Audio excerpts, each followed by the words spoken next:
The 30th of August, 1945. The Pacific Ocean stretched out, gray and endless, its surface beaten flat by a relentless wind. The war had finally ended.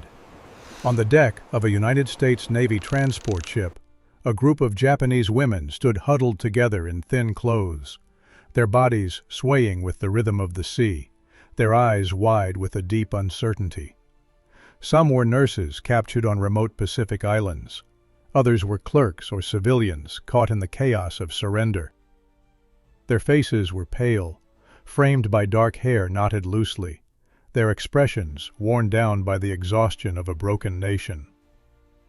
They had grown up with propaganda posters that painted Americans as cruel beasts, as demons with claws and fangs. Yet here they were, guarded by young men in crisp khaki uniforms, men who spoke with unfamiliar accents. These men didn't spit at them, they didn't strike them. Instead, they offered cigarettes or water, treating them like strangers, not enemies. The women struggled to reconcile the scene with the warnings that had been drilled into them for years. The ship creaked as it cut through the water, carrying the heavy weight of surrender toward the American coast. At first, the women were silent, their bodies close, their breath visible in the cool morning air. Some clutched the few possessions they had left: worn satchels, faded photographs, a folded kimono hidden beneath a military-issued blanket. Each woman carried a story of survival. One, a nurse of 28, had been in a field hospital on Saipan, where she had watched her friends leap from cliffs rather than fall into American hands. Another, just 21 years old, had been working as a typist in a garrison office when the island was surrounded. A third, older than the rest, had been caring for children in a missionary compound when the surrender swept them all into captivity. Their paths were different, but their dread was the same. What awaited them in the enemy's land? The Americans on board were mostly boys, many no older than the women they guarded. They were farmhands from Iowa, steelworkers from Pennsylvania, baseball players from Texas, all transformed into sailors and guards. They walked the deck with a casual authority, their rifles slung loosely over their shoulders. Even meat. The women were stunned by the abundance, though some, their stomachs knotted with nerves, couldn't swallow a bite. The nights were cold on the hard bunks, and the darkness was filled with whispers as they tried to make sense of their fate. Rumors spread. California, maybe Texas, places with names that sounded foreign and enormous. None of them had ever seen America, though they had heard it was a land of arrogance, skyscrapers, and endless machines. To imagine themselves there was as impossible as imagining peace after years of air raids and rationing. But the most unsettling realization came not from what awaited them, but from the sight of the Americans themselves. Compared to the men they had known in Japan, thin from rice shortages, hollowed out by years of conflict, the Americans seemed impossibly tall and broad-shouldered, filled with a vibrant energy. Their uniforms fit perfectly, their boots shined, their laughter rose easily above the wind. The women watched them secretly, astonished at their health. They had been told Americans were decadent and weak, made soft by luxury. But these men, with their clear eyes and athletic builds, looked anything but weak. The contradiction gnawed at them, a silent wound to their sense of truth. One evening, as the sun burned red on the horizon, the nurse from Saipan stood at the railing, staring at the glowing line where the water met the sky. An American sailor, barely older than 20, leaned a few steps away, smoking.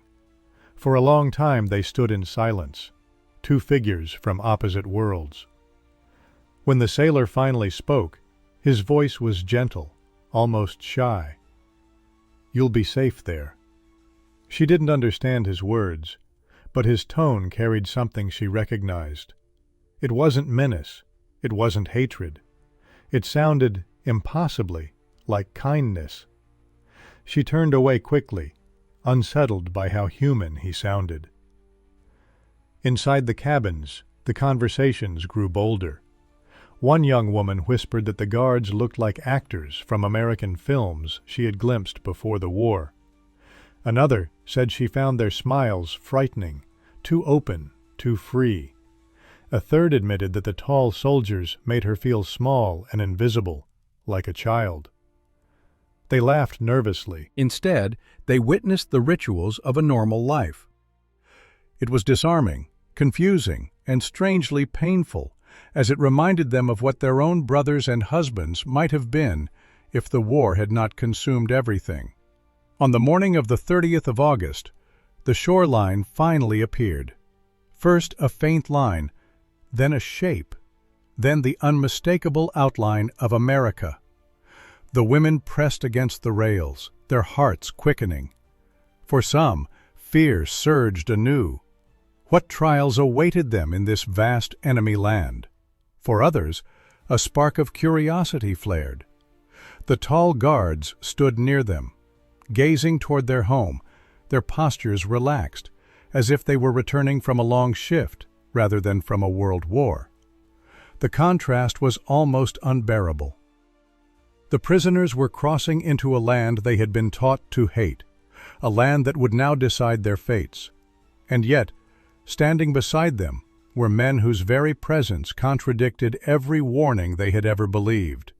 The ship groaned as it neared the harbor, and one of the women, clutching her satchel, whispered to the nurse beside her, "If they are not monsters, then what are they?"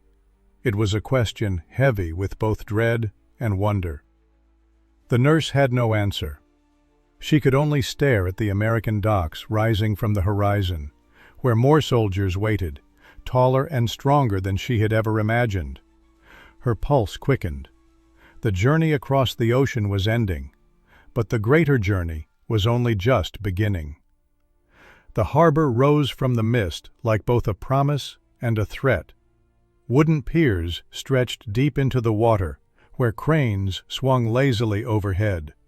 The smell of oil, salt, and coal drifted toward the transport ship as it eased closer to land.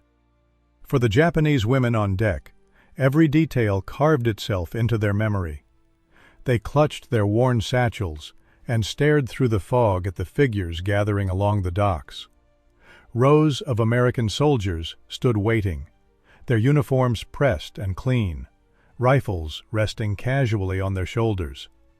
Their posture was steady, but not cruel. The women drew in a collective, sharp breath. It was their first true sight of America, and it was nothing like the grotesque drawings that had filled their wartime newspapers. In those papers, English, signaling for the women to prepare for disembarkation. Boots clanged on metal stairways, ropes were tightened, and the ship shuddered as it came to rest against the pier. One by one, the women descended the gangway. They kept their heads bowed, but their eyes darted forward, stealing glances at the soldiers who lined their path. The Americans towered over them. The average Japanese man in the 1940s stood little more than 5'3". These guards, nourished on beef and milk, easily reached 5'8", 5'9", and some were even taller. The women felt the sheer scale of the difference, not just in height, but in the quiet confidence of their bearing. It was as if they had stepped into a land of giants. The Americans watched them silently, some with curiosity, others with a polite detachment. A few whispered to each other, but there was no cruelty in their eyes, no jeering. One soldier, no older than 20, shifted his weight nervously when a Japanese nurse glanced up at him. Their gazes met for just an instant, and she felt a heat rise to her face. The shame of it startled her. How could she notice such a thing here as a prisoner? She looked away quickly, but the image of his face, clean-shaven, unscarred, impossibly youthful, seared itself into her mind. At the foot of the gangway, the women were guided into rows. Trucks waited nearby, their engines rumbling, ready to carry them inland. American officers walked among them, checking lists and counting softly. The process was efficient, almost clinical, yet beneath it lingered an unexpected courtesy. An officer gestured for one woman to adjust her satchel so it wouldn't fall, his hand careful not to touch her. Another spoke slowly, pointing to the truck she should enter, his tone patient and calm. These were small gestures that contradicted every story they had ever been told, every warning that the enemy would treat them worse than cattle. As the trucks jolted forward, the city unfolded before them. The streets were wide, lined with massive warehouses. The sky was streaked with soot, but between the buildings hung the sharp brightness of neon signs, their English letters glowing in colors the women could scan. Cautious. The women shrank from their gazes, but what startled them most was not hatred. It was indifference. They were not spectacles to be mocked or paraded. They were simply another piece of the war's aftermath. That anonymity was both a relief and a sting. To be invisible was to be safe. Yet it also reminded them of how powerless they had become. Inside the truck, whispers spread again. A 21-year-old clerk leaned toward the nurse, her voice barely audible. They looked like film stars. The nurse frowned, but the younger woman's eyes shone with a nervous awe. Another, older woman snapped softly, "Do not speak of such things." Yet even she could not deny what they all felt. The men around them, clean, tall, and steady, were not the caricatures of propaganda. They were, in a way that unsettled them all deeply, admirable. By the time the trucks slowed at the camp gates, the women's minds churned with contradiction. They had been told to expect cruelty, yet had met with courtesy. They had been warned of monsters, yet had found men who looked like athletes and farmers. They had imagined America as a wasteland of arrogance, yet had seen fields and cities untouched by ruin. As they were led through the gates, a final striking image met their eyes. The American guards were exchanging easy laughter, tossing a baseball back and forth while waiting for orders.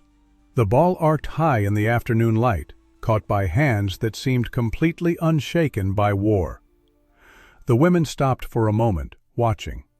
To them, it was more than a game.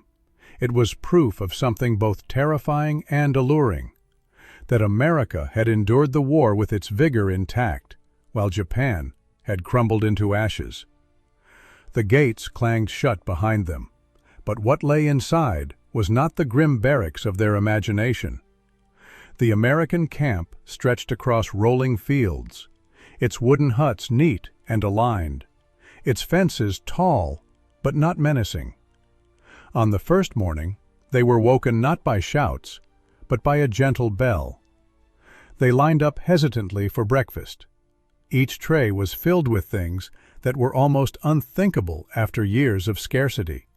Scrambled eggs, thick slices of bread with butter, even bacon sizzling on tin plates. The wall of hatred they had built inside themselves.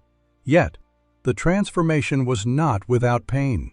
Each sign of American strength, the well-fed bodies, the easy laughter, was also a sharp reminder of Japan's ruin. Their homeland lay in ashes. Their families were struggling to eat.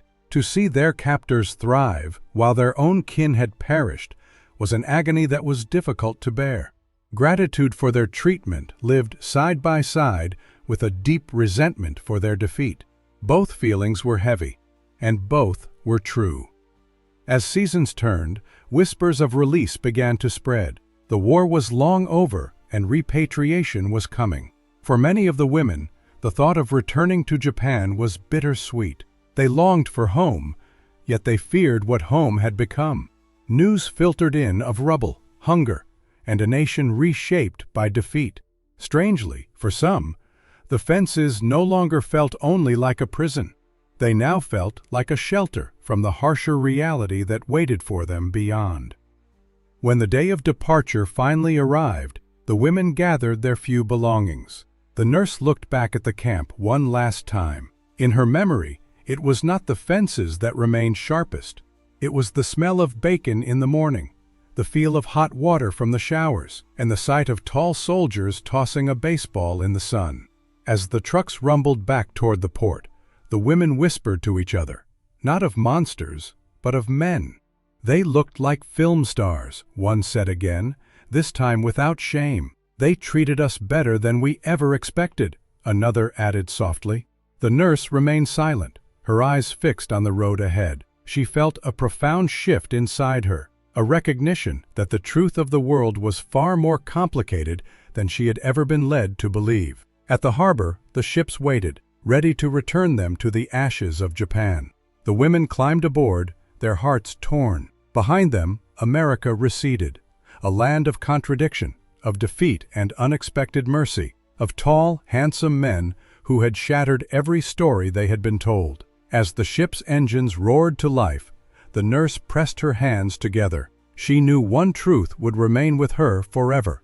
The enemy had looked into her eyes and had treated her as human, and that memory, both painful and luminous, would never